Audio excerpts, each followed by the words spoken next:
Então, sejam bem-vindos e bem-vindas a esse novo formato de live, né, que a gente se propôs a fazer. Para quem já acompanha nosso trabalho há mais tempo, a gente tinha o hábito de fazer direto lá no canal do YouTube. E agora que a gente está fazendo mais curso, com mais frequência, a gente falou: vamos aproveitar que a gente já tem o Meet mesmo e vamos fazer interagindo com as pessoas, com mais proximidade, né? Para a gente dar espaço para as pessoas falarem também, colocarem tanto comentários quanto perguntas. E aí a gente resolveu arriscar, né? Nesse novo formato, e a gente espera que seja bem sucedido, né, em relação às nossas expectativas, que é de estar mais próximo com vocês, assim, e de proporcionar uma outra experiência, né, que a live no YouTube por si só não proporciona. Então, a gente espera que esse seja o nosso formato oficial. Então, para você que está assistindo o YouTube, não perca os próximos encontros. Normalmente acontecem nas quintas-feiras, né? Então, já deixa like, ativa sininho para poder receber as notificações e poder estar com a gente aqui ao vivo, né? E quem está aqui ao vivo com a gente, sejam muito bem-vindos. É um prazer muito grande ter vocês aqui. Eu vou confessar que a gente ficou meio apreensivo, né? Será que vai ter gente? Será que não vai ter? Até porque a gente divulgou um pouquinho em cima da hora, né? A gente não fez tanta preparação assim para esse momento, não. A gente começou a divulgar, acho que na terça, Ontem. na quarta, ontem. Foi terça que a gente divulgou o calendário do mês e ontem que a Isso. gente fez o post da É. live.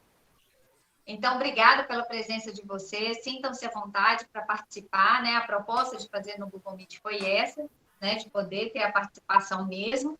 E para quem está chegando agora, né? Também por fora, hoje a gente vai falar sobre abordagem CTSA, que é uma abordagem que interrelaciona ciência, tecnologia, sociedade e ambiente, letramento científico e ensino por investigação. E por quê, né? De onde nasceu essa mistureba toda que cada um por si só daria, assim, um curso inteiro, né? Não seria nenhuma live. Por que a gente fez essa mistureba? O ano passado, nós fomos convidados para participar de uma disciplina da UFES, né? Tem até algumas pessoas que vieram da UFES aqui para participar com a gente. E nessa disciplina, a ideia era falar de CTSA e ensino por investigação, letramento científico. E ao receber as perguntas, a gente percebeu que havia uma confusão mesmo entre esses termos, assim, o que cada um significava, o que tinha a ver uma coisa com a outra, se tinha a ver uma coisa com a outra. E aí fez nascer essa proposta de diálogo, de conversa que a gente trouxe para vocês hoje. Tá certo? Então, a gente vai começar aqui para pensar sobre essas questões, nesses grandes temas. A gente precisa saber 3 perguntas muito básicas e muito importantes para a nossa vida como professor, né? Por que ensinar? O que ensinar? E como ensinar? E como ensinar? Então, para a gente pensar nessas nomenclaturas que a gente trouxe aqui no início, né? O que cada uma quer dizer, onde cada uma vai passar, a gente precisa trabalhar com essas 3 questões primeiro, tá certo? Então, eu posso compartilhar aqui ou você está separado aí também, com o André? Separei. Vou compartilhar o link, né? Eles vão anotar direto lá, né? No Jamboard. E eu vou compartilhar. Você vai compartilhar a tela? Compartilha. Tá. Então, quem está chegando agora, boa noite. Sejam muito bem-vindos. Ficou pequenininho, né? Se você puder compartilhar. Acho que ficou muito maior. Tá.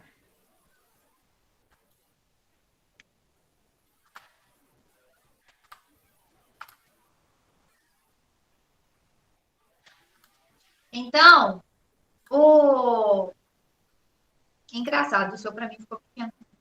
Acho que é a mesma coisa. Mas, assim, a gente compartilhou o link, aí o pessoal também tá vendo, né? E aí, pessoal, A ideia é vocês começarem a listar aí para nós. Se quiser colocar no chat, né? Porque às vezes está no celular e fica mais difícil. Se quiser falar, a gente vai preenchendo. Pode ficar à vontade, assim. Não tem um jeito só de fazer, não. E aí a ideia é a gente pensar primeiro, por que a gente precisa ensinar ciências na escola? Fala aí para nós o que vocês acham que são bons motivos para a gente ensinar ciências na escola. No meio da Enquanto pandemia, a vocês gente pode pensar vários. Enquanto o pessoal vai pensando e registrando lá no nosso Jamboard, todo mundo conseguiu acessar o link aí? Fala se deu certo aí para a gente. Vamos nos apresentar, né, Ana? Tem muita gente aqui Não que é a gente mesmo, né? não conhece, né? Ou pelo menos que a gente aí não está familiarizado aí, talvez pelas redes sociais, né? Então, eu sou a Andrea, eu sou professora de Ciências e Biologia. Atualmente eu trabalho tanto com ensino fundamental e ensino médio na rede privada. E eu e a Ana, a gente começou, né? A gente faz parte aí da exploração criativa. Nós somos parceiras aí nessa proposta e nessa missão de tentar trazer uma formação para professores que possa ser de fato significativa para os professores e para que eles possam replicar isso nas suas aulas de forma a ampliar ainda mais as possibilidades aí de transformação e de trazer uma aprendizagem significativa para os alunos. Então, a gente está bem comprometida com essa proposta e dentro da exploração criativa a gente oferece aí vários momentos para discussão e interação com os professores que vão desde aulas, lives gratuitas, né, como essa que vocês estão vendo, a outros cursos também que a gente tem a oportunidade de aprofundar melhor em alguns assuntos. Então, se vocês não nos conhecem aí, né, teve muita gente que recebeu a divulgação aí pelo WhatsApp, às vezes. A gente está no YouTube, no Instagram. Onde mais a gente está, Ana? No No Pinterest, Telegram. no Telegram. A gente está em todas as redes, né? Basta procurar aí como exploração criativa que vocês vão nos encontrar e conhecer um pouco mais do nosso trabalho. E eu sou a Ana Paula Teles, né? A desesperada, eufórica, que esquece dos proformes, assim. E a André me ajuda a cair a ficha do básico da apresentação. Então, eu sou mãe de duas crianças, uma de 4, um de 6, formada em biologia, e trabalhei, fiz o mestrado, doutorado, estou no pós-doc agora em educação, então tudo foi voltado assim para o lado da educação mesmo, do ensino de ciências, da argumentação, né, de como as interações vão influenciar nos processos de ensino-aprendizagem, nas oportunidades de aprendizagem que a gente pode oferecer na sala de aula. Já fui por todas as redes, né? Rede pública, privada, ensino superior, ensino fundamental, ensino médio, né? Até o fundamental 1 eu já peguei, o 4º ano, então eu já passei aí por vários formatos e instituições, e ao encontrar a Andrea, a gente uniu nesse propósito, né, de proporcionar, não só nas instituições tanto públicas e privadas, mas também nesse outro meio, né, que são as redes sociais, de trazer formação que seja coerente com as propostas que a gente vem defendendo, né, em relação à educação. Então, a gente se inspira muito em Paulo Freire, Vygotsky, né, são Rubem Alves, então são pessoas assim que a gente tem muito apreço e vem tentando trazer esses diálogos, né, entre as novas tecnologias, o que se fala das metodologias ativas, com o que já vem falando há muito tempo, ao longo da história, e aí tentando amarrar com a prática da sala de aula, porque às vezes a gente escuta, não sei da vivência de vocês, mas na minha época de graduação, eu ouvia muito, né, o faz de conta, que eles falavam da faculdade de educação, como se fosse só um mundo de teorias e Das tal, e não tivesse ideias. relação direta com a prática. E aí a gente vem trazer essa proposta, né, de sempre pensar a sala de aula, o que dá para fazer, se não dá para fazer daquele jeito que parece ser o ideal, quais as condições, como a gente aproveita as brechas, eu adoro essa palavra de brechas, porque foi o que me salvou, assim, no momento que eu quis desistir da docência, e na hora que eu percebi que eu podia achar as brechas e encontrando o meu caminho, eu tive uma outra trajetória na sala de aula, na escola, e aí a gente quer trazer isso para vocês também, né? Que as teorias, elas existem, mas se elas não tiverem um diálogo muito próximo a, com a prática, aí não adianta nada, né? O Paulo Freire, ele falava isso muito bem, né? Que a prática sem reflexão, sem teoria é ativismo, e a teoria sem a prática, eu sempre esqueço. A Aline me mandou aquele dia, eu esqueci de novo, Andréia. O que era a teoria sem a prática? Era como se fossem palavras vazias, assim, eu esqueci qual que é o termo Eu certo. também esqueci. Gente, tem mais gente que está sentindo que o som está baixo? Eu não consegui mudar outros ajustes aqui, não, mas a gente pode tentar. Como que está Para o mim som? tá normal, Ana, mas eu tô com fone de ouvido, talvez. Dá um feedback para a gente rapidinho aí no chat. Como que está o som? Ok? Beleza. Obrigada. Dá uma olhadinha se o problema não é o seu equipamento.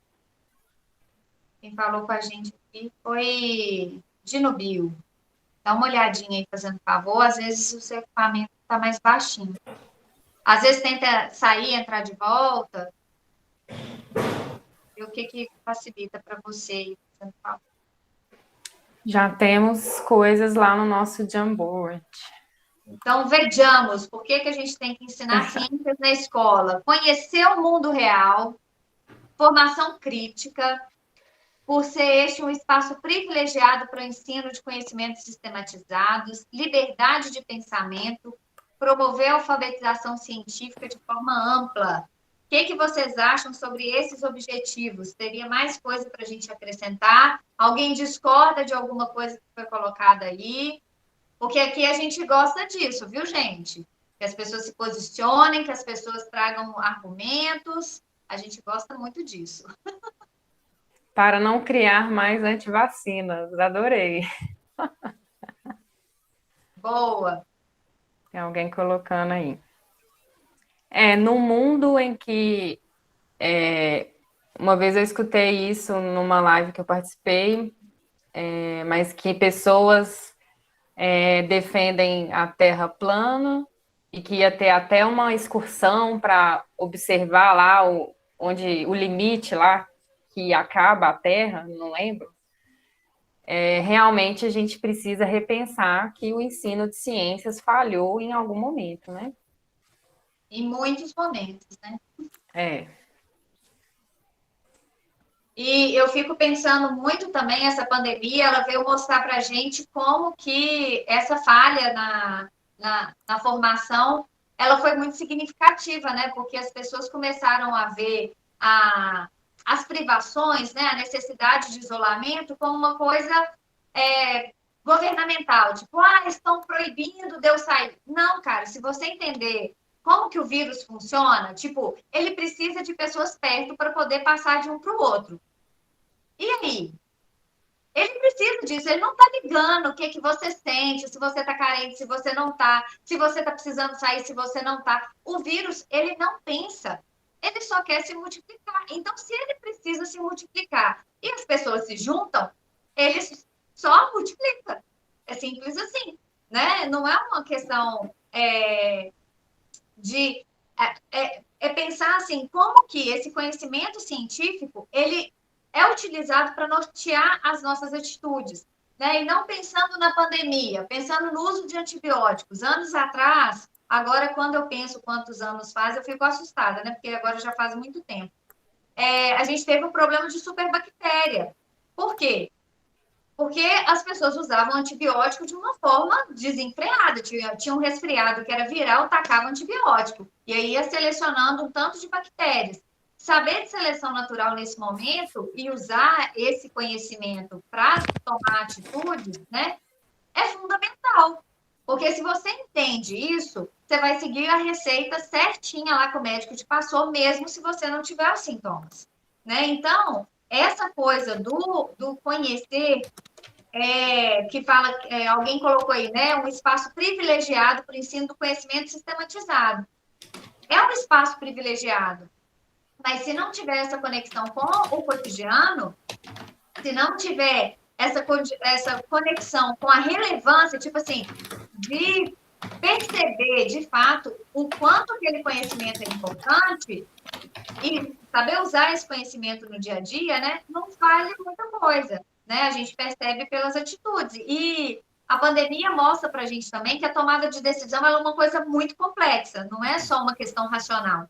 De eu sei que acontece isso, e eu tomo a decisão de não fazer aglomeração, por exemplo, né? A gente tem outros fatores que são emocionais, são fatores sociais, são fatores de sobrevivência, né? Quantas famílias aí tiveram que se expor mais ao vírus por questão de sobrevivência, era escolher entre morrer de vírus ou morrer de fome. Então, a desigualdade social, né? A gente sabe que os problemas eles são muito mais complexos, né? E a pandemia é um ótimo tema para essa discussão que a gente vem trazer, que tem a ver com o CTSA e o ensino por investigação. E tinha alguém que levantou a mão. Dino Bio levantou a mão. Fala para nós aí, por favor. Pode falar. Boa noite, meninas. Boa Tudo noite. bem, Ana? Eu trabalhei com você no Santo Agostinho. Agora que eu lembrei. E vou trabalhar com a Andréia agora no colégio. Então, veja, eu acho interessante você colocar que, assim, que a escola é um lugar privilegiado para o estudo de conhecimentos sistematizados, quando há professores para isso.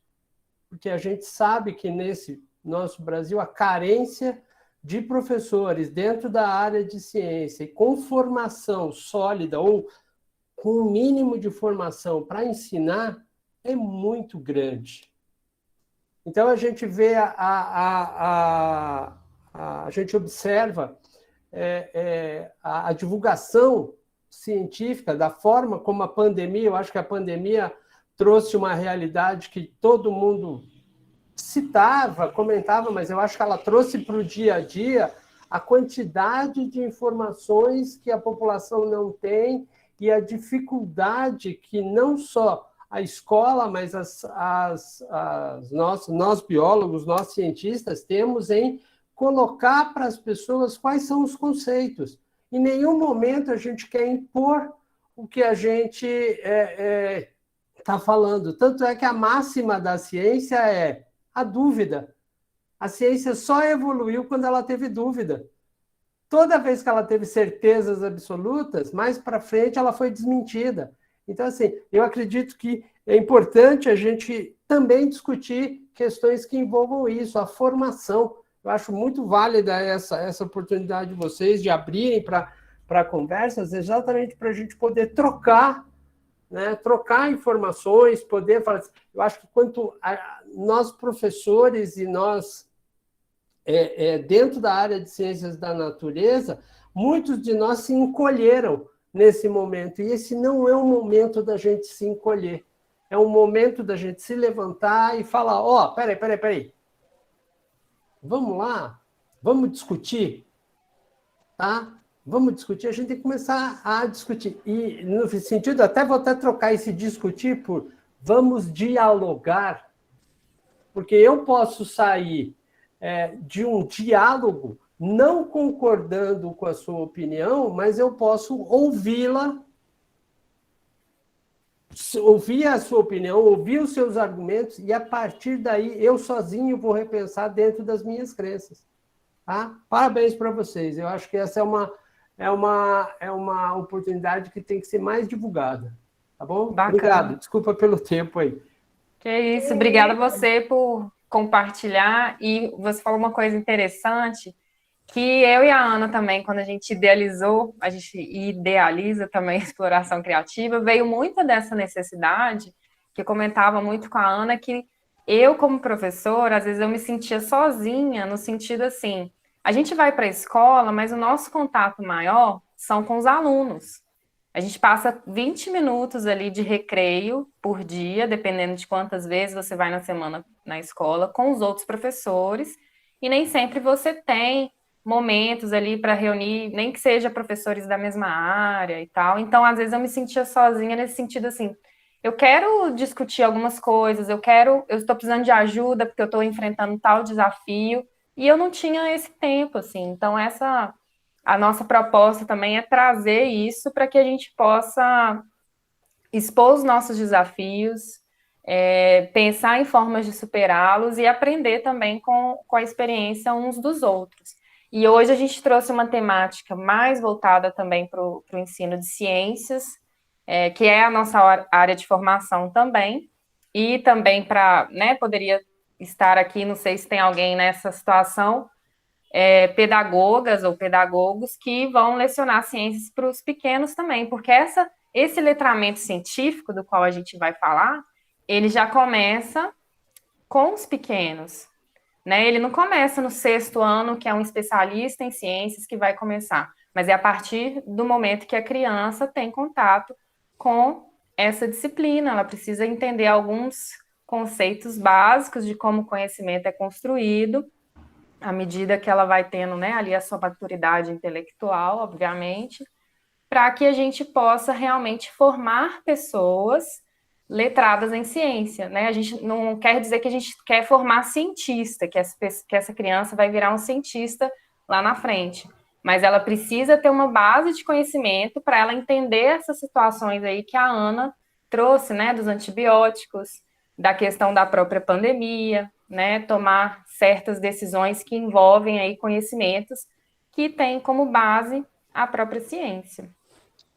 E o Dino ele trouxe uma outra coisa que conecta muito com isso que você está falando, Andréia, que é a questão das perguntas.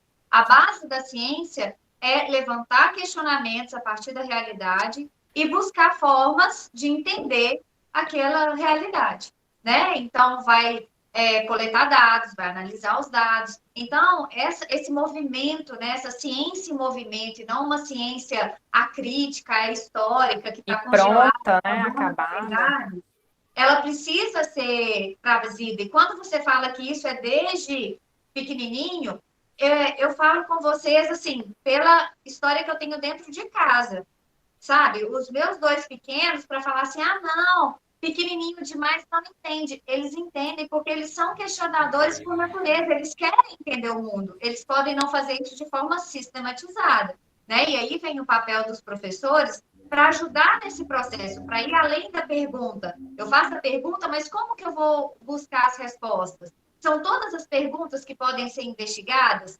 num artigo do nosso grupo de pesquisa, que tem o Luiz Gustavo, acho que é da Nusa, e quem mais está nesse artigo? Não lembro mais os outros autores. Mas eles vão trabalhar com os alunos lá do 3º ano do fundamental, né? Ainda pequenos, assim. E tem um outro que é do 1º ano. Eu não estou lembrando, estou misturando as ideias aqui dos artigos, mas a síntese, ela tem a ver com essa ideia de que é importante as crianças entenderem que existem perguntas que vão ser investigadas e tem outras que não. Por exemplo, o que minha mãe faz em casa enquanto eu estou na escola? Era uma das perguntas que surgiram lá quando perguntaram o que eles queriam saber.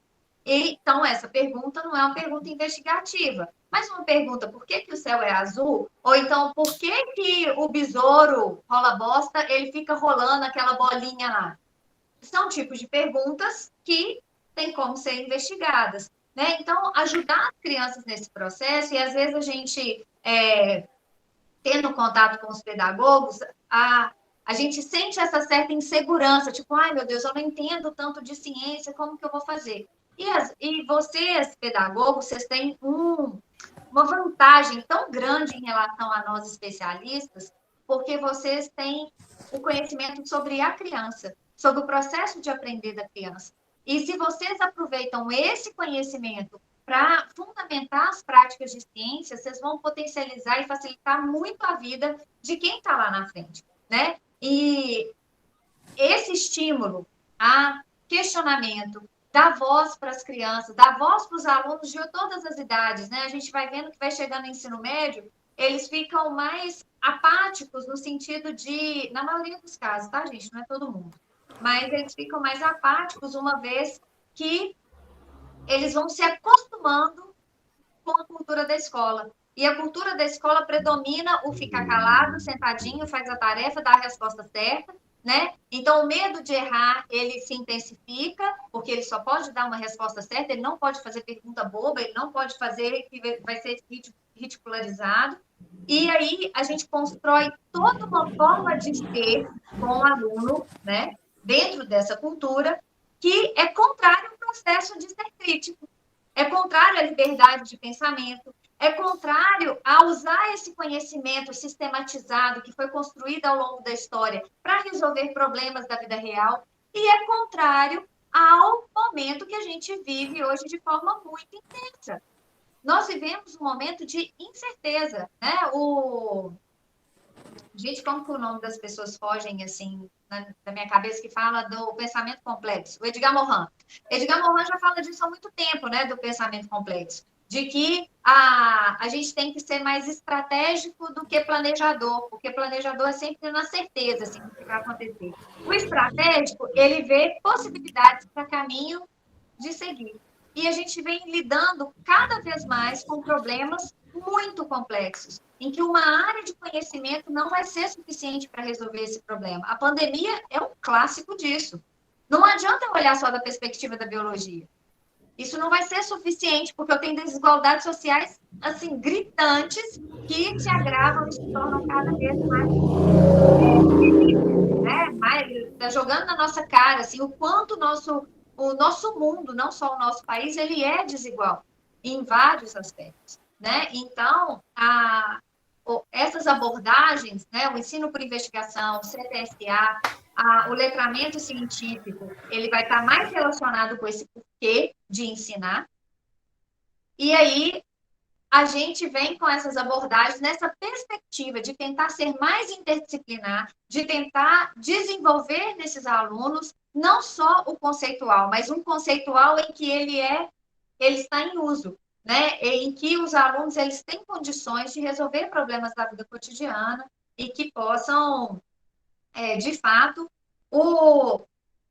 não é de fato, né? Porque quando a gente vai estudando mais sobre essa abordagem CTSA, a gente vai vendo que tem muitas limitações, assim, para a gente trabalhar em sala de aula.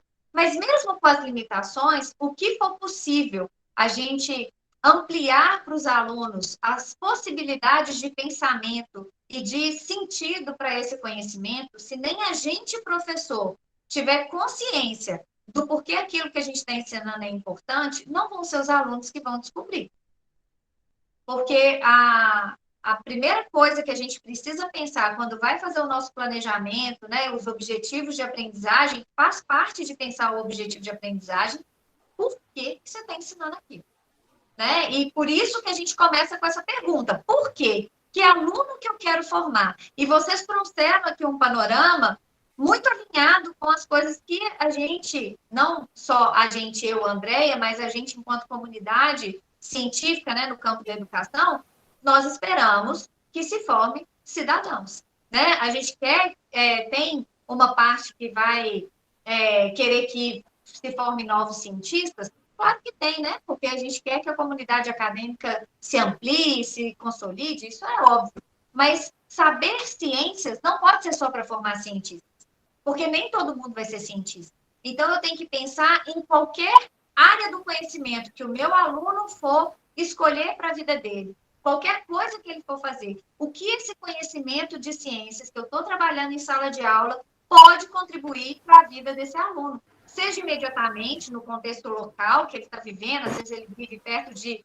algum ribeirão, alguma coisa assim que você pode trabalhar questões bem locais da comunidade, mas a gente pode pensar enquanto planeta mesmo, né? Porque cada dia que passa, a percepção de que nós estamos completamente conectados, né? A pandemia, de novo, ela vai ser o nosso exemplo recorrente por causa da intensidade que a gente está vivendo, mas o fato de os países mais desenvolvidos e alguns que estão aí um pouco mais diferenciados, igual o Brasil, né? Estão com uma taxa de vacina muito alta, países africanos estão com a taxa zero de vacina. E aí, o que acontece? A chance de uma mutação que vai ser prejudicial no sentido de, às vezes, não ser reconhecida pela vacina, às vezes no sentido de ser altamente dissemina com facilidade, ou a taxa de mortalidade grande, a gente não tem como prever que mutação vai sair.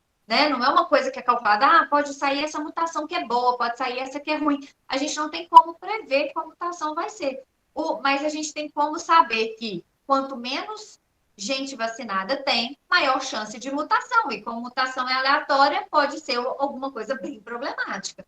Então, se não resolver essas questões, que também são de nível global, as ações elas ficam muito limitadas, né? Então, a gente se depara nesse momento com muitos desafios e o Dino falou muito certo, não é momento da gente se calar.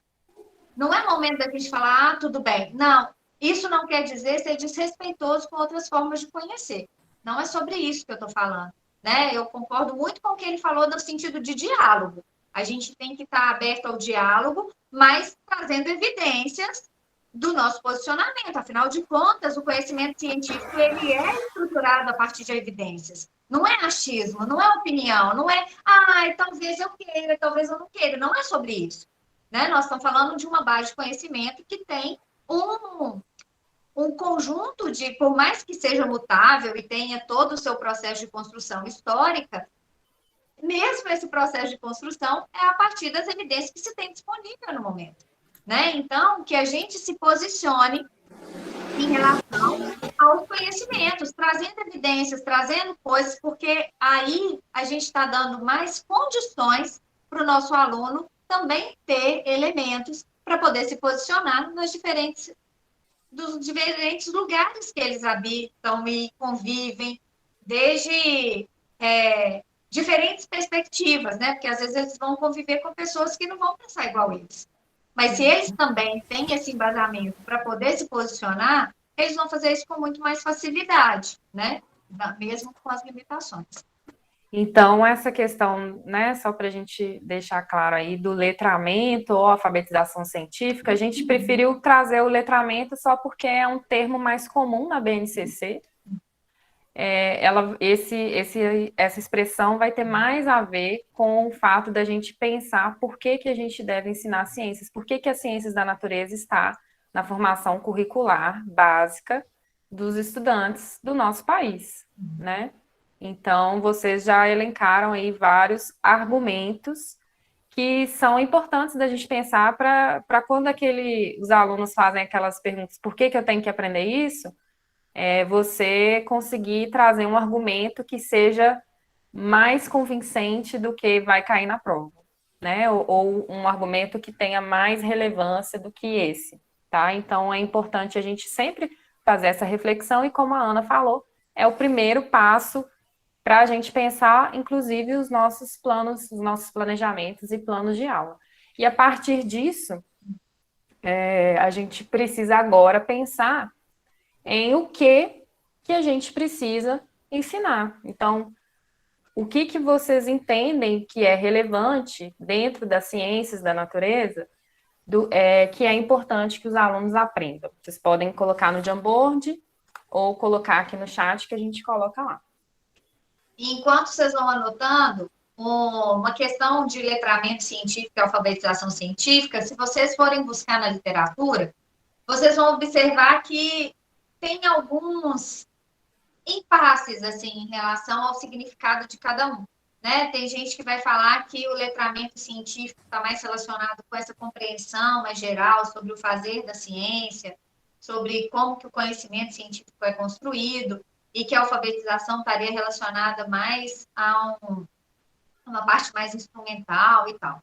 Só que a Lúcia Saceron e o grupo de pesquisa dela, trazem uma definição de alfabetização científica que é muito próxima da ideia de letramento científico, e aí a gente optou por usar como sinônimo também. Porque ela traz a ideia de alfabetização científica, pensando a alfabetização na perspectiva do Paulo Freire, né? Que é uma perspectiva libertadora, que é uma perspectiva crítica de agir no social, para que o conhecimento ele seja, de fato, útil para poder, não útil, mas que ele seja utilizado para resolver problemas da sociedade. E aí, essas questões assim que vocês podem encontrar de discussões nos artigos, tanto sobre letramento quanto alfabetização, se vocês pegarem os artigos da Lúcia Saceron e do grupo de pesquisa dela, vocês vão perceber que está bem alinhado essa ideia de alfabetização científica, fundamentada em Paulo Freire, que se aproxima muito do letramento científico. Né? E como a Andrea falou, a gente trouxe o letramento porque é o que está na BNCC, e provavelmente é o que vocês vão ter contato com mais frequência, né? Porque agora a BNCC, sendo esse norteador aí dos currículos, a maioria das escolas pede para a gente justificar, né, nos planos de aula qual que é a habilidade da BNCC, qual que é a competência, né? De que forma que você está fundamentando seu plano de aula na BNCC. Então, é só para trazer essa dimensão, né, das discussões que estão acontecendo no campo acadêmico também, sobre o letramento e a alfabetização científica.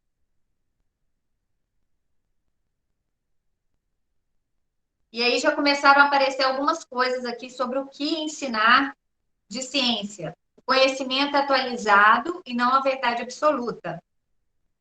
Como o conhecimento científico é construído,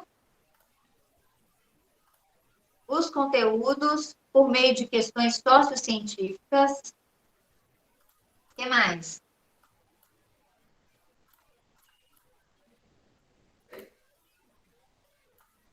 Nós temos duas coisas aqui, olha que interessante.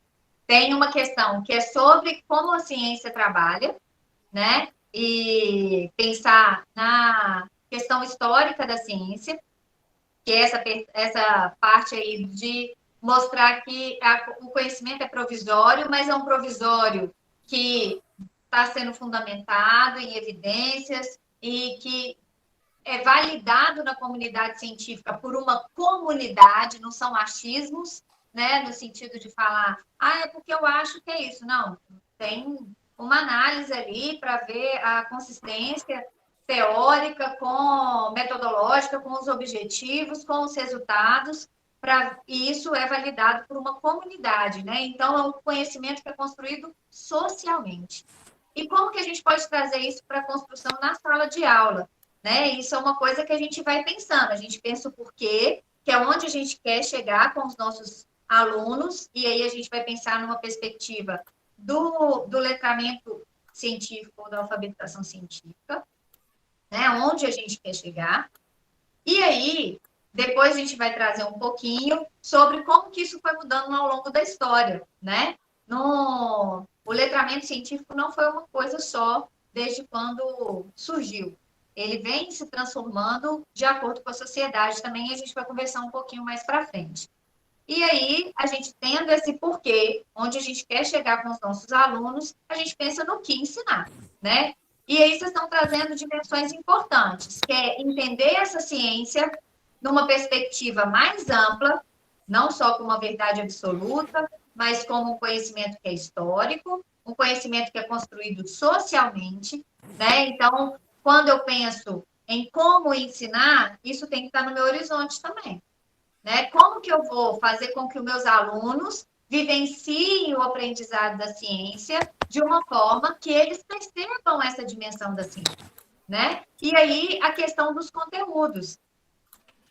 Por meio de questões sociocientíficas é uma possibilidade, mas se não forem questões científicas, que sejam questões problemáticas, que sejam, de fato, perguntas cuja resposta não se acha diretamente nem no livro, nem no Google, né? Então, isso é muito importante, o processo de elaboração das perguntas, né?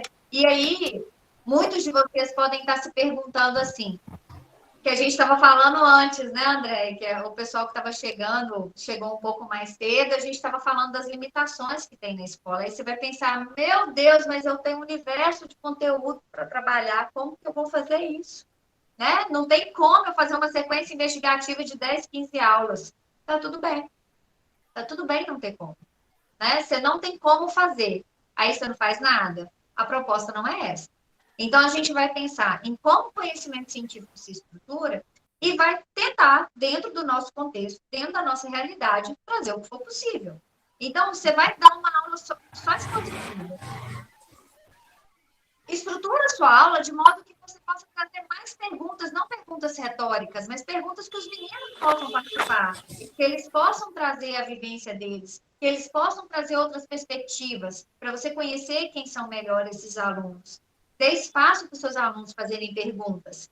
Estimule o posicionamento entre eles. Para quê? Para que eles comecem a entender que isso é normal.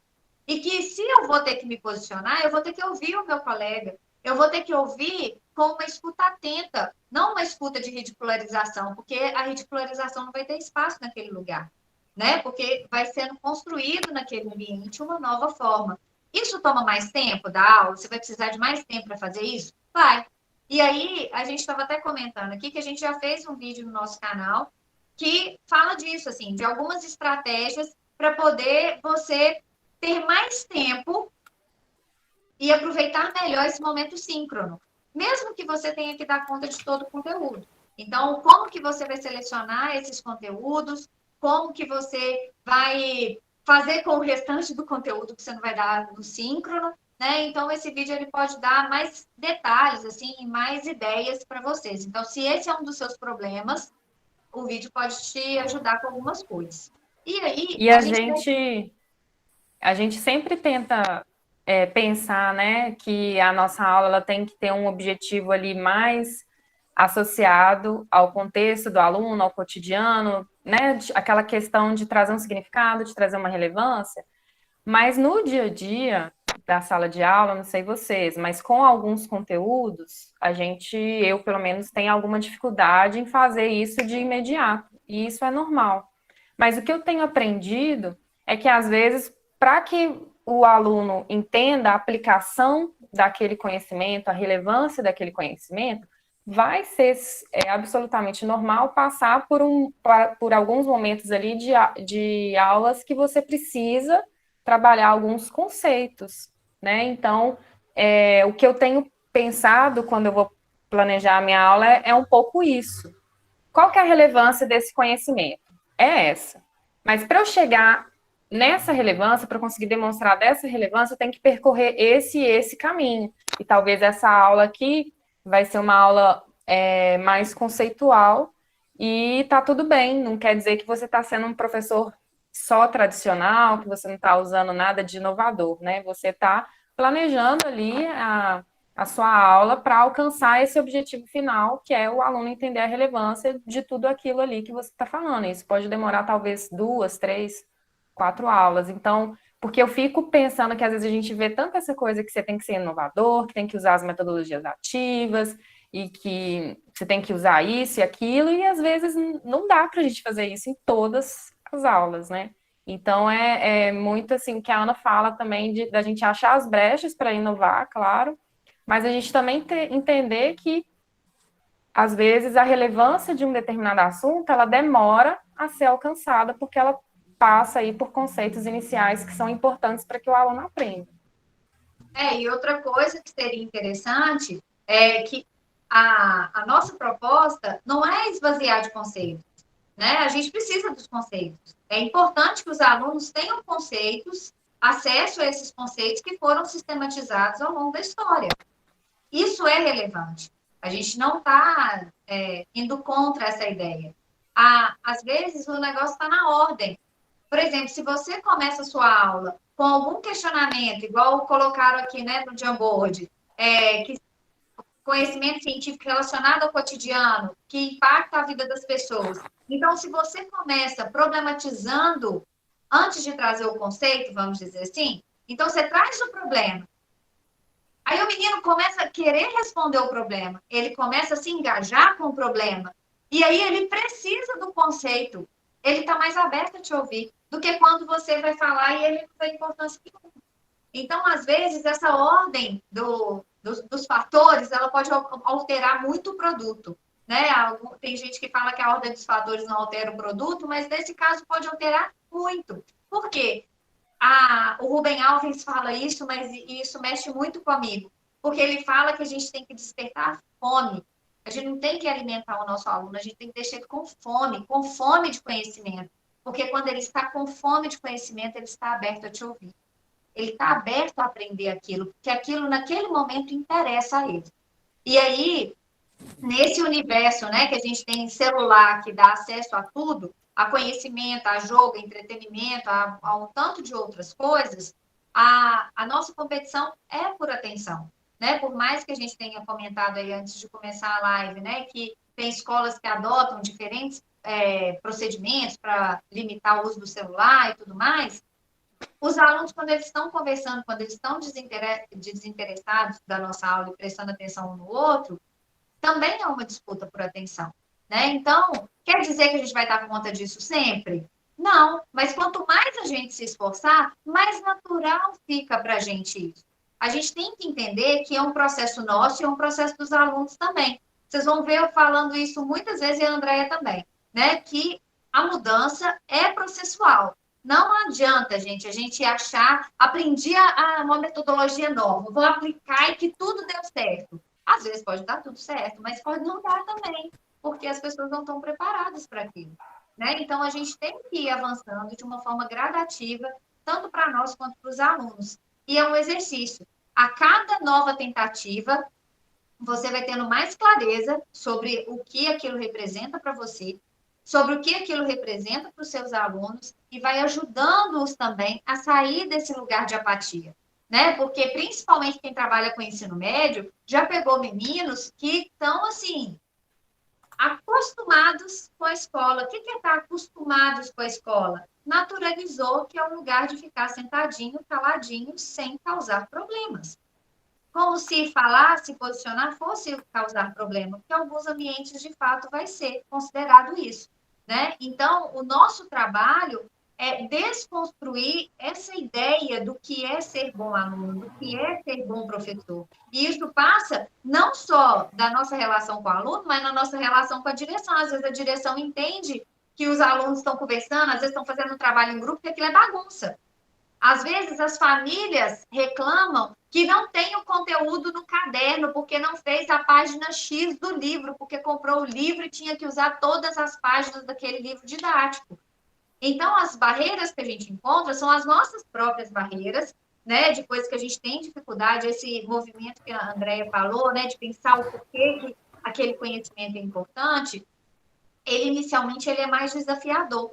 Só que à medida que a gente vai fazendo, ele vai ficando mais fácil. E a gente tem que entender essas outras barreiras, vamos dizer assim, essas outras limitações que a gente vai encontrar, que a gente precisa gradativamente ir trabalhando com esses alunos, trabalhando com essas famílias, trabalhando com a direção da escola, né? E vendo em que aspectos a gente dá conta de fazer, né? Então, essa compreensão, eu vou falar com vocês, assim, é uma compreensão que eu, pessoalmente, tenho muita dificuldade de entender que está tudo bem, a gente dá conta de fazer de uma determinada forma. E se vocês também estão nessa dificuldade, vamos juntos tentando superá-la, porque é muito importante para a nossa saúde mental, inclusive, né? A gente compreender que a gente tem que fazer o melhor possível, né? Então, agora que a gente sabe o porquê, né? Onde a gente quer chegar, que aluno que a gente quer formar, o que a gente vai ensinar que transcende só o conteúdo.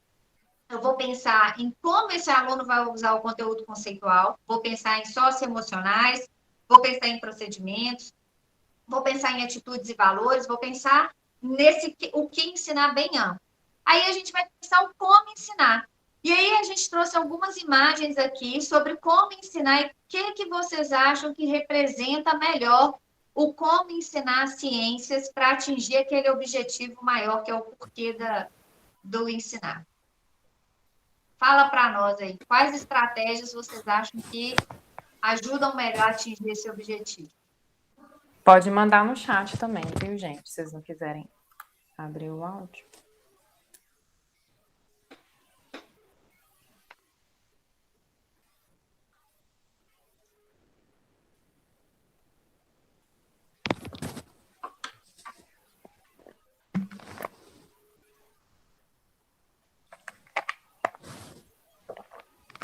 Enquanto vocês vão respondendo essa questão, a Solange já começou respondendo aqui, todas dependendo do contexto. Eu acho que a gente meio que deu um spoiler, eu senti um pouco isso. Assim. Vocês concordam com a Solange? Que qualquer uma dessas alternativas pode ser uma forma adequada de ensinar a ciência? O que vai ser mais importante que tem em comum em todas elas? A abordagem. Será que é a abordagem? O que você quer dizer com abordagem, Solange? A Arlete concordou. O que vocês acham que tem que é essa abordagem? O protagonismo do aluno, ou essa palavra aí, ela é complexa, hein, Rosângela? Protagonismo do aluno. Será que só os meninos ficam mexendo no microscópio ali, igual está nessa imagem do laboratório, é suficiente? O aluno está sendo protagonista só porque ele mexe no microscópio? Vocês acham? Nota está falando que não. Rosângela está trazendo a mediação do professor, Solange também trouxe a mediação, né? Como que o professor vai conduzir a aula. Quando a gente fala, a Lívia está trazendo motivação, mas se o menino estiver só gostando da sua aula, é suficiente? Ele aprende? Parece que a gente vem trazer só problema, né, gente? Vamos pensar um pouquinho. Qual é o nosso principal objetivo? Que o aluno aprenda de uma forma duradoura, de preferência, né? Que ele use esse conhecimento para a vida inteira dele, né?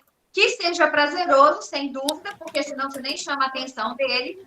Mas alguns estudos da neurociência, elas vêm trazer que quando você percebe muita relevância numa determinada tarefa, você faz até as coisas que são chatinhas sem muita reclamação. E aí, a gente pode trazer essa ideia para a nossa sala de aula, né? Por quê? Porque o meu aluno, estando motivado, no sentido que ele está engajado com um tema que é relevante, que vai fazer ele ser ativo intelectualmente, aí a gente pensa em protagonismo. Por quê? Só mexer no microscópio, você dá um roteiro, eu vou esquecer as partes do microscópio, porque na hora que eu mais preciso, gente, eu sempre esqueço as palavras, Coloque na objetiva, maior aumento, ajuste o foco. Veja a célula tal, veja a estrutura tal. Você é tão direcionado que o aluno não está pensando, ele está só reproduzindo. Né? Então, a gente precisa... Ou então, o desenho que você observa no microscópio. Isso. Você viu que ficou azul? Então, no lugar de não dá nem a possibilidade do menino falar que ficou, né? E se não deu, o que vai acontecer? Né? Então, essa coisa de pensar que o aluno está ativo, ele pode estar ativo usando o microscópio? Claro que pode, gente. A gente não está abolindo uma coisa ou outra. A gente só está chamando atenção para o que é mais importante, tá? Isso é muito... vocês têm que ter muita clareza em relação a isso. O mais importante é a forma como você vai interagir com os alunos e que tipo de interação vão ser proporcionadas. Né? Então, às vezes, um aluno que está aprendendo a se posicionar em relação ao outro, que está aprendendo a ser mais questionador, a levantar hipóteses, a perder o medo de errar, ele está intelectualmente ativo em relação àquele conhecimento que tem em discussão. E não necessariamente ele está manuseando coisas. Ele pode fazer isso em pequenos grupos, ele pode fazer isso só com um colega na dupla, ele pode fazer isso na turma toda? Pode. Entendem? Por isso que, quando falado dependendo do contexto, é isso mesmo, porque o negócio ele pode fazer isso com uma leitura. Quando uma leitura ela é motivada por questões que você tem que relacionar aquilo com uma coisa, Você está ativo em relação ao conhecimento. Quando você assiste um vídeo ou uma aula expositiva, se você está conectando aquilo com outros conhecimentos, se aquilo está te motivando a ampliar suas conexões cerebrais, você está ativo naquele momento, você está aprendendo naquele momento e seu aluno também. Por isso que depende da forma que é conduzido, da forma da abordagem que a Solange trouxe aqui, né? E o Walter está trazendo, né? Você pode ter todos os recursos, mas se o aluno não consegue ter uma conexão com o conhecimento, ele não vai aprender. E não vai aprender mesmo, não. Ou se vai aprender, vai ser aquela memória curta, né? Que ele aprende a fazer a prova e aí ela vai embora. Para ser uma memória duradoura, as conexões elas precisam ser ou mais numerosas, né? Ter mais conexões, ou as que existem precisam estar mais eles falam da bainha de mielina tá mais densa, né? E isso favorece o impulso nervoso. Então, quando a gente está aprendendo, a gente vai criando diferentes conexões. E aí a gente vai apelar para outros sentidos, porque isso também vai favorecer a aprendizagem, né? Saber você conectar com o som, o tato, o paladar, a audição, né? Então, quanto mais sentidos você explorar, quanto mais emoção você trouxer, mais, mais duradoura também tem que ser essa aprendizagem, porque mobiliza várias regiões do cérebro, né? Então, essa coisa de perceber a relevância do que se está estudando, ela é fundamental para despertar esse interesse, né? E você conhecer seus alunos, porque aí você vai conseguindo, a partir do que eles vivem, trazer exemplos e chamar a atenção deles para aquilo que faz sentido. E aí a gente parte do conhecimento do aluno, de fato, mas a gente não fica só nele, né? O Paulo Freire e outros pesquisadores, eles vão falar muito disso. A gente precisa partir do conhecimento prévio dos alunos, mas a gente tem que ajudá-los a ir além, né? A ampliar o capital cultural deles. Porque aí sim eles estão empoderados para tomar decisões, para ter a liberdade de pensamento, pensamento crítico, assim como a gente colocou lá no início. E eu ia comentar exatamente isso, Ana, que esse contexto, ele depende do seu objetivo de aprendizagem e do perfil da sua turma. E aí, para saber o perfil da turma, você precisa conhecer os alunos. Então, por exemplo, uma estratégia que eu passei a utilizar é pedir para que os alunos respondam um formulário. E nesse formulário eu pergunto várias coisas, assim, o que eles gostam na ciência, qual a matéria que eles mais gostam, o que eles menos gostam. Então tem a ver assim com a rotina de sala de aula, né? De como que eles gostam de aprender em grupo, individual, se eles gostam de anotar, se não, né? Como que é a rotina deles de estudo, mas também perguntas pessoais, assim, que série que você gosta, que livro que você gosta, que personagem, né? Que pessoa você admira, porque isso também pode te ajudar a trazer novos pontos de partida para sua aula, novos repertórios para sua aula que vai cativar aquele aluno de alguma forma, vai motivá-lo, alguém mandou aí, e com essa motivação você pode trazer aí abordagens que vão estimular com que ele de fato seja mais protagonista da própria aprendizagem, né? Pensando em tudo que a Ana falou aí de proporcionar que ele desenvolva conexões cerebrais aí mais complexas do que só ficar ouvindo e anotando algo sem refletir sobre aquilo, sem problematizar aquilo. Então, é algo que pode ajudar também esse conhecimento do perfil da turma. E aí, pensando em como ensinar, né, a gente tem essas fotos aí que demonstram estratégias e dinâmicas diferentes da sala de aula. E quando a gente pensa no como ensinar, que a gente começa a pensar nas abordagens de ensino, aprendizagem, que vão estar ao nosso favor. E hoje o que a gente queria comentar é a abordagem CTSA, Ciência, Tecnologia, Sociedade e Ambiente, e a investigação. A gente não vai aprofundar em cada uma dessas abordagens, vai estar pelo horário, e não era o propósito da live, mas a gente entender que são estratégias que você só escolhe depois que você definiu todo esse processo aí que a gente colocou antes. Mas por que a gente está falando do CTSA e da investigação?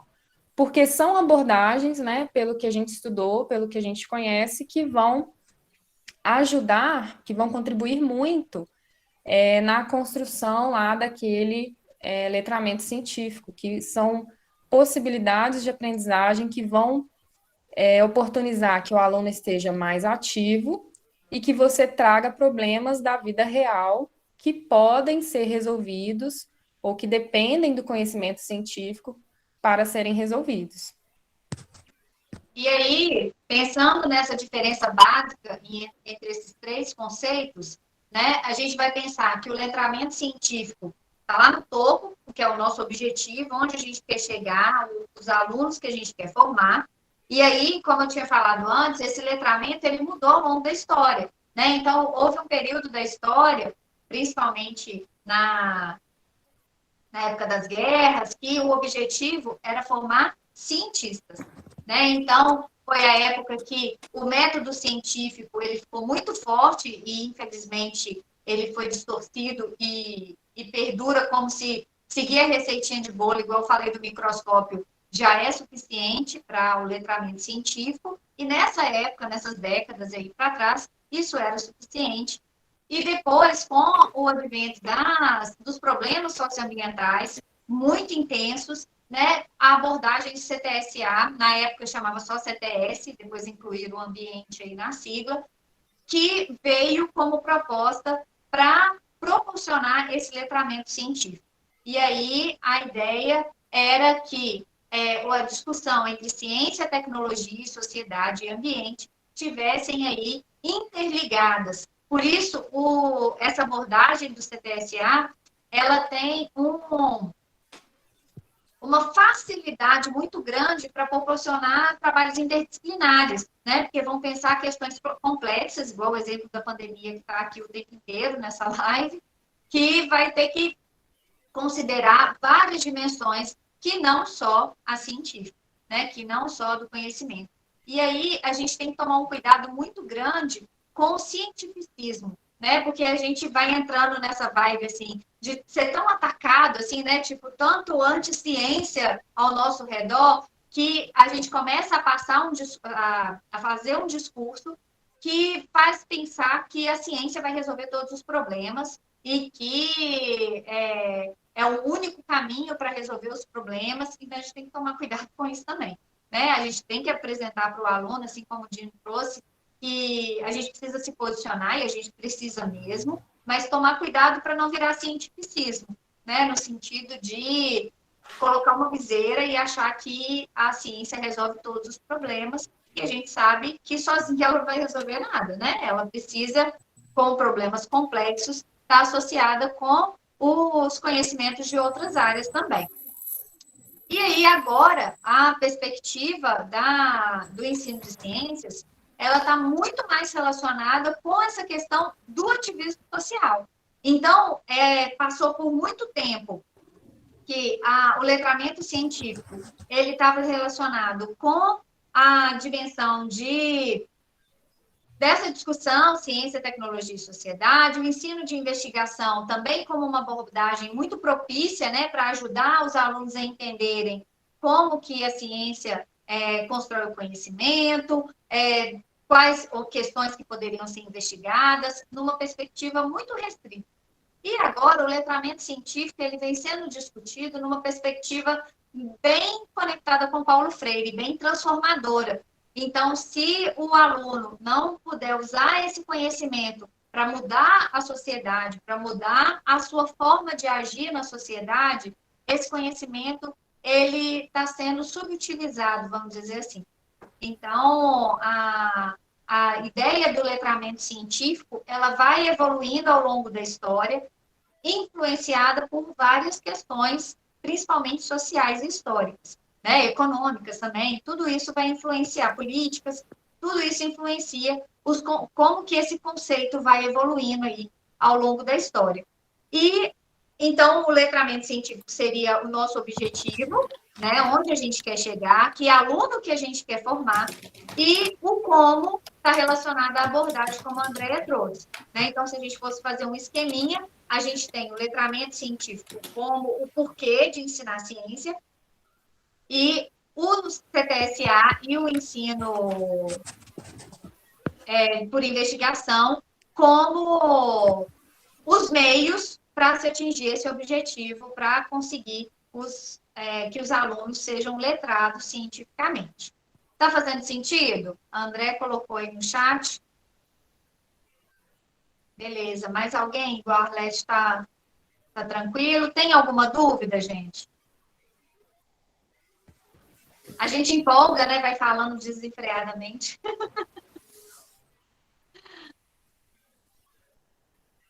E aí, uma outra questão que a gente recebeu, né, além dessas diferenças entre ensino por investigação, letramento científico, alfabetização científica e o CTSA, e aí a diferença entre CTSA e ensino por investigação, né? A abordagem CTSA, ela não necessariamente precisa ser investigativa, trabalhando com hipóteses, com análise de dados, pode-se trabalhar a questão sociocientífica a partir de debates, um roleplay, ou simulações. O roleplay vai ser uma simulação, né? Tem várias outras estratégias que daria para trabalhar o CTSA, que não necessariamente é investigativo. Quando se fala do ensino por investigação, a gente está mais focado com essas etapas da investigação, mesmo que você não contemple todas elas. Pode haver cruzamento, né, o uso das abordagens interligadas? Pode. No trabalho que a gente fez sobre plantios de eucalipto, numa turma de 7º ano, a ideia foi misturar, porque a gente trabalhava questões só científicas, né, planta eucalipto ou não planta eucalipto, numa região rural e que tinha um embate entre ruralistas e ambientalistas. E também, para poder estruturar esse debate, a gente trabalhou com o uso de evidências, né? Então, como que eles iam estruturar o argumento, o contra-argumento? Então, houve uma combinação entre essas duas metodologias. Então, pode ser que vocês encontrem artigos que vão abordá-las de forma bem distantes. Então, por exemplo, quando a gente vai fazer um ensino por investigação sobre a dor fantasma, que é aquelas situações que a pessoa foi amputada, só que ela ainda sente o membro que foi amputado. E aí chama dor do membro fantasma. Então, a gente tem um trabalho também que é uma sequência investigativa sobre isso. Tem a ver com CTSA? Nadinha. E vão ter alguns artigos que vocês vão achar, eu não consigo lembrar nenhum de imediato, porque o que eu estou lembrando é o do Mortimer, mas ele é mais teórico, assim, aí ele vai dar algumas ideias, ele é até um bom artigo para quem está querendo, assim, algumas sugestões de como poderia abordar, alguns cuidados que são importantes com essa abordagem, né, para não focar não trabalhar questões equivocadas e não achar que só aquela atividade por si só, isoladamente, vai mudar a forma de ver do seu aluno e vai radicalmente mudar a tomada de decisão dele, né, entendendo que a tomada de decisão é um processo mais complexo. E eu não consigo lembrar nenhum assim de relato de experiência que seja só de CTSA. Mas vocês vão ver trabalhos separados e também muitos que estão interligados, principalmente estudos sobre argumentação. Tem a possibilidade também dos debates, né? Uma vez eu fiz com ensino médio, a gente assistiu um documentário sobre a questão do CRISPR, né? Edição genética e tudo mais. E esse documentário ele levanta várias questões, né? Como que a sociedade, quais impactos que isso tem na sociedade? Então, você inserir organismos geneticamente modificados no ambiente, a possibilidade de edição de bebês, né?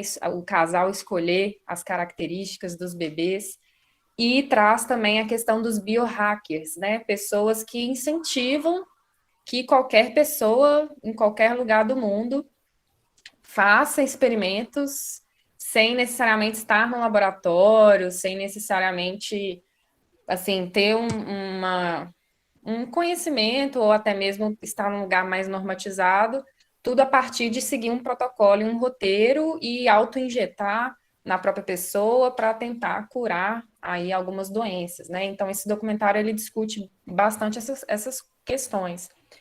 E aí, por meio de um debate, eu foquei mais nessa, né? Perguntei, depois de uma discussão com os alunos, eles ficaram mais surpresos com essa questão da edição de bebês. E aí a gente foi discutir um pouco qual que era a opinião deles, o que que eles pensavam que deveria ser feito, tanto para proibir esse tipo de coisa, se devia proibir, o que que deveria ser feito para proibir, ou se não, se devia ser liberado, quais cuidados deveriam se ter caso fosse uma prática liberada no nosso país, né?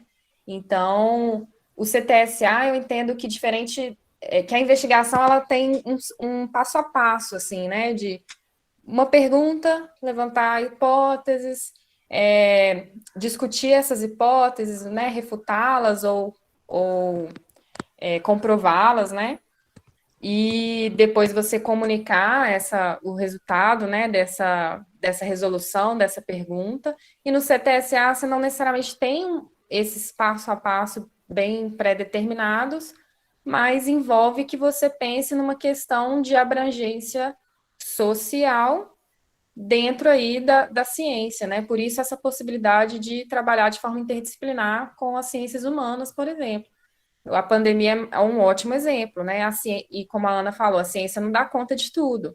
A ciência consegue resolver a questão do vírus, da vacina e etc. Mas a parte aí social, né, socioeconômica, precisam de outros especialistas aí para ajudar na resolução e na tomada de decisão para essa situação.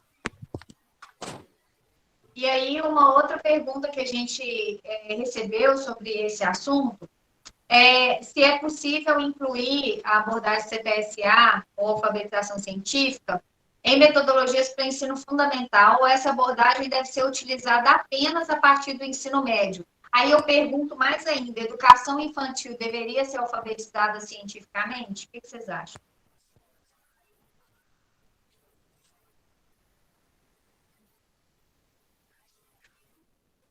Obrigada, Val. Vocês acham que é só no ensino médio ou a gente tem que trabalhar isso em todas as idades?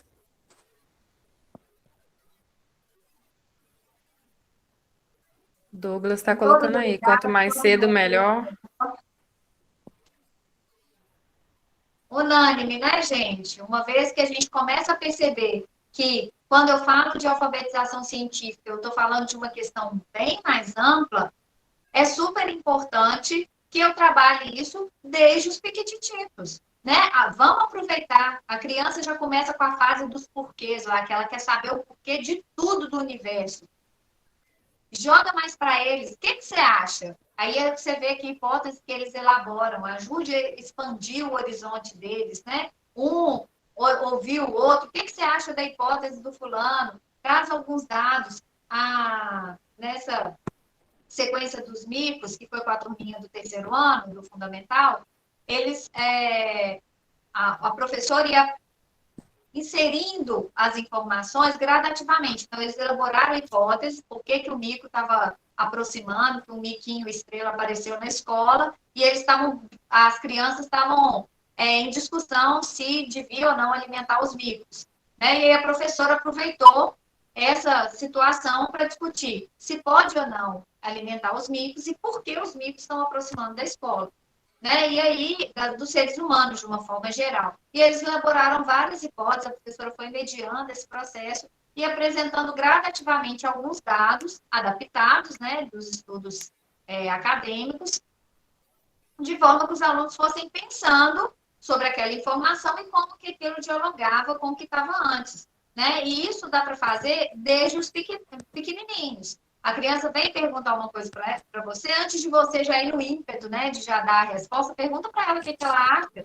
Como será que poderia achar a resposta sem ser diretamente no Google? Né? Então, é importante a gente ir trabalhando isso na gente, né? Porque a gente tem uma vontade muito grande, né, de já sair falando as coisas, e às vezes a gente precisa dar um passinho atrás, né? A gente precisa recuar e devolver a pergunta para a criança, para o adolescente, para o jovem, para o adulto, né, que está lá na educação de jovens e adultos.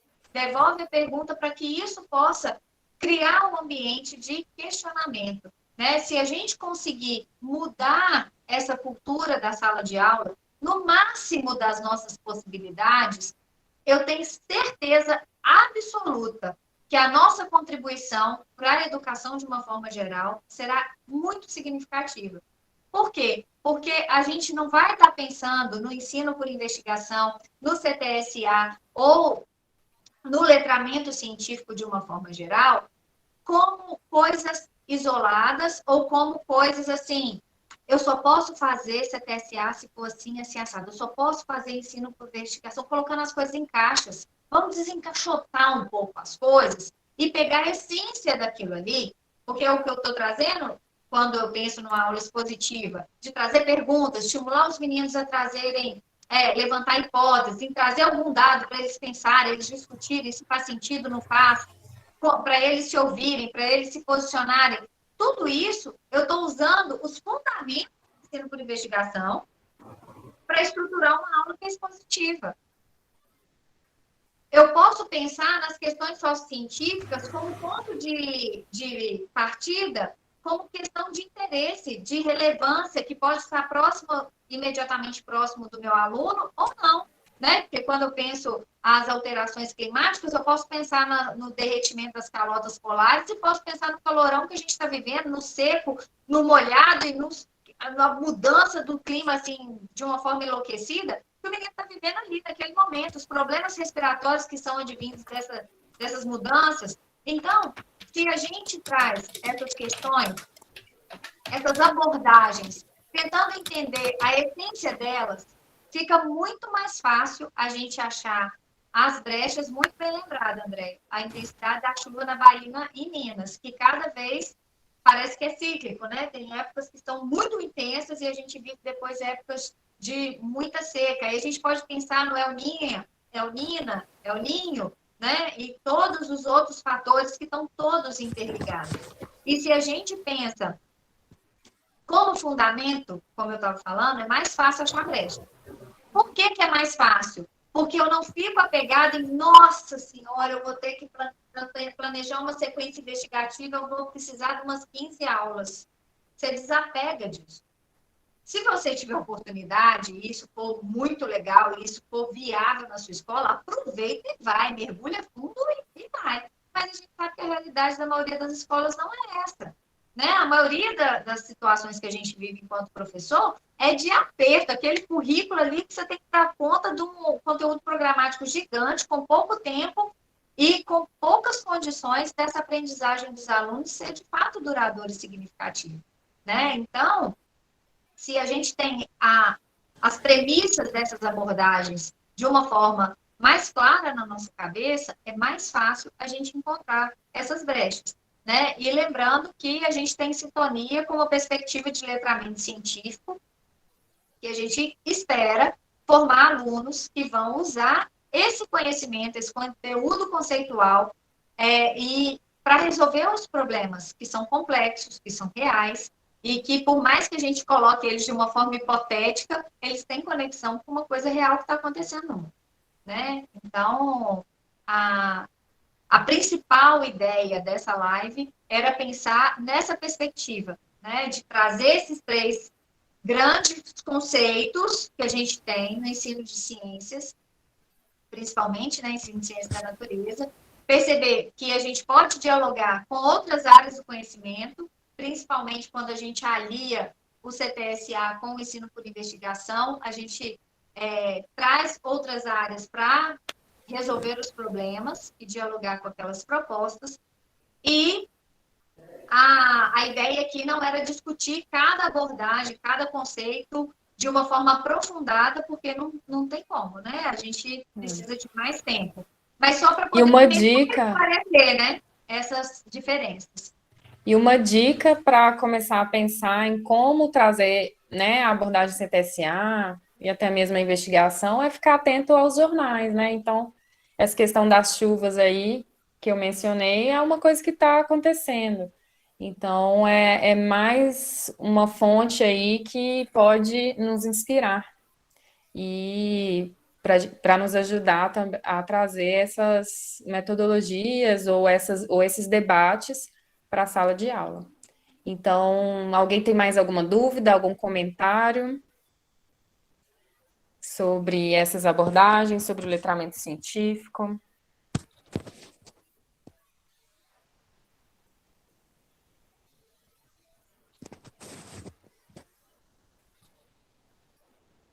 Beleza. Muito obrigada. Obrigada, Rosângela.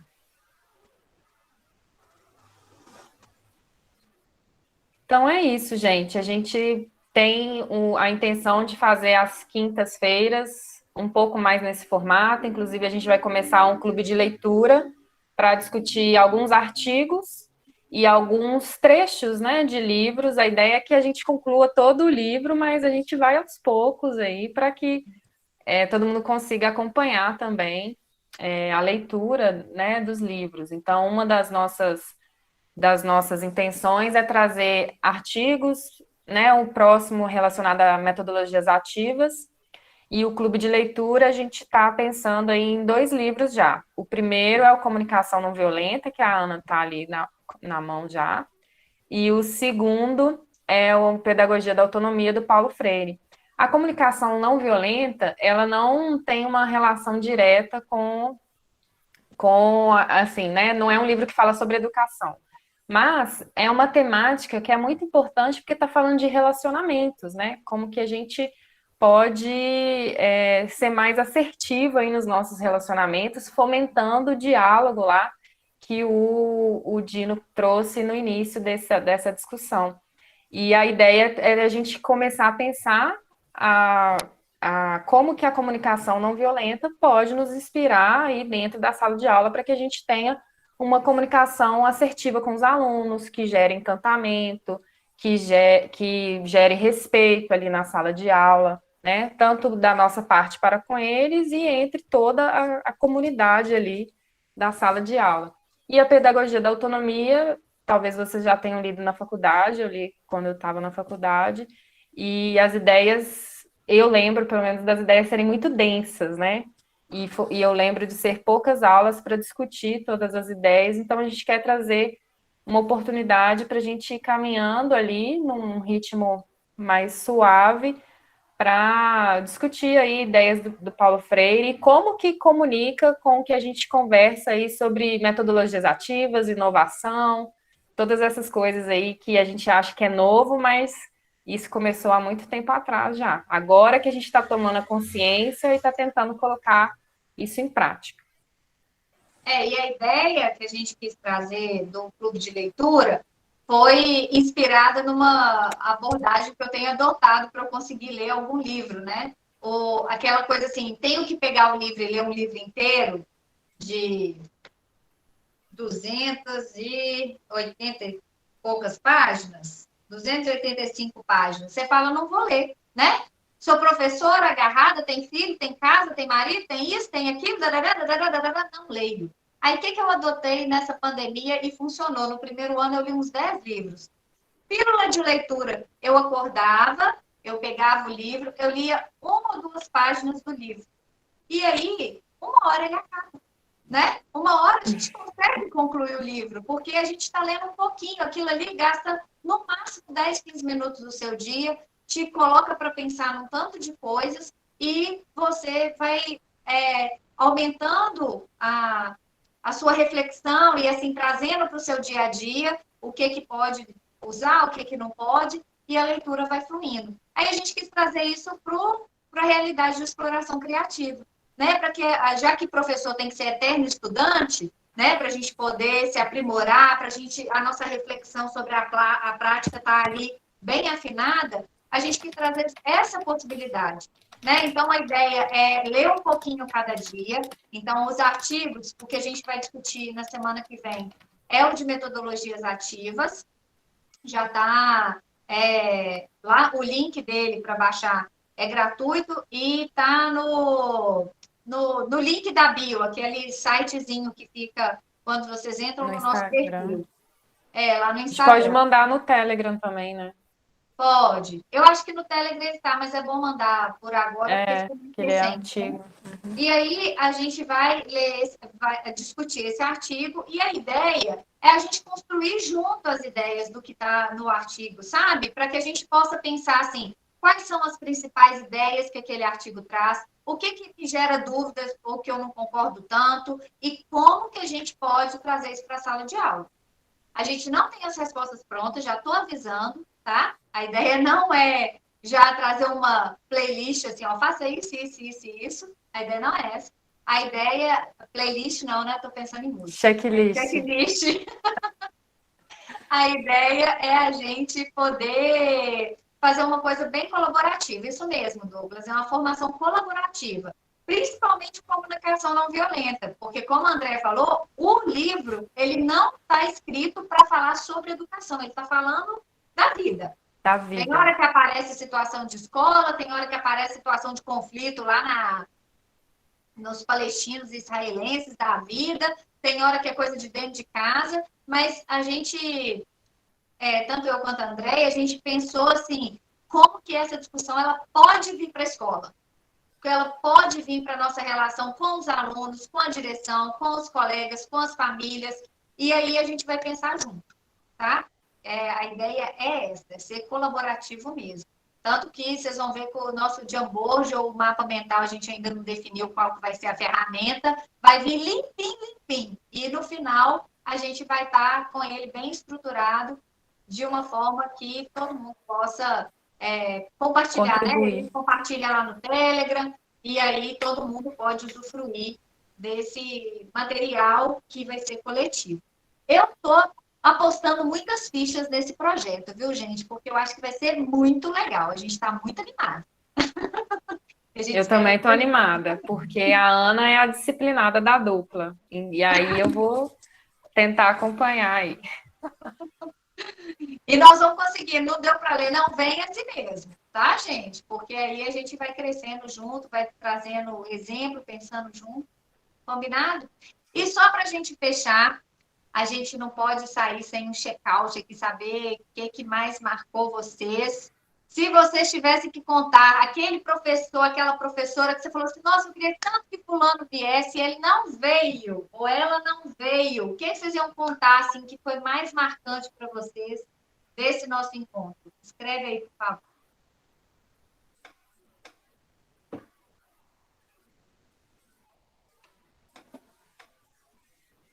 Conta para todo mundo o que vocês viram aqui, que você falou, não, valeu a pena estar aqui hoje, até uma hora.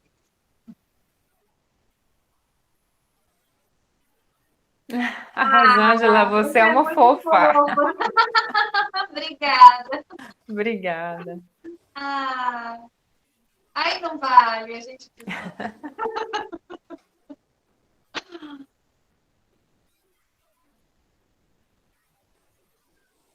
Conhecimento mil. O Clube de Leitura se animou, né, Arlete? Te esperamos semana que vem, na outra e na outra. Que bom, Solange. Que bom. Nós vamos estudar muito juntos. Daiane adorou tudo. Adorei a ideia do Clube de Leitura. Excelente proposta, muito bom. Boa Muito noite, obrigada, Solange. pessoal. Obrigada. Boa noite para vocês. Que vocês saiam daqui inspirados, porque a nossa proposta é essa: trazer muita inspiração e um espaço para a gente se ouvir e trocar muita ideia. Tá? Muito obrigada. Obrigada, pessoal. Boa noite. E a gente se encontra aí na próxima quinta. Que bom que vocês estão aprendendo. A ideia é que possa contribuir mesmo para a formação de vocês e para transformar a prática de vocês naquilo que vocês acharem que é relevante, né? Então, boa noite e até quinta-feira. Até, pessoal. Tchau, tchau.